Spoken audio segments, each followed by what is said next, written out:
আপাতত আমি কোনো অফার অ্যাকসেপ্ট করছি না, শুধু দুবাইদের সাথে কথা বলি। ও শুধু দুবাই। দুবাই শেখদের সাথে কথা বলি।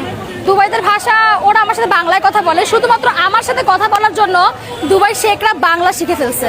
ও মাই গড, শুধুমাত্র আপুর সাথে কথা বলার জন্য দুবাই শেখরা বাংলা শিখা ফেলছে। মানে আরবি বাদ দিয়ে এখন বাংলা, মানে বাংলাতে কইতাছে জাস্ট ফর আপু। এই আপুর সাথে কথা বলার জন্য দুবাই শেখরা বাংলা শিখে ফেলছে। মানে আপুর হচ্ছে চুল দেখে মনে হচ্ছে এটা ওই যে ঘোড়া আছে না, ঘোড়ার লেজে বা ঘোড়ার পুটকিতে যে লেজ থাকে, লেজের মাথায় যে চুল থাকে, লেডাই চুলের মতো মনে হইতেছে।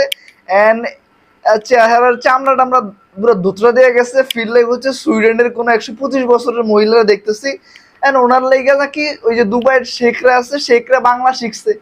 ও মাই গড, দুবাইয়ের শেখ। তারপর দুবাই শেখরা সবসময় বলে, লরিন তুমি অনেক সুন্দর, তুমি আসলে লাইক আমার সুগার বেবি। দুবাইয়ের শেখরা বলে, লরিন তুমি অনেক সুন্দর, তুমি লাইক আমাদের সুগার বেবি। ও মাই গড।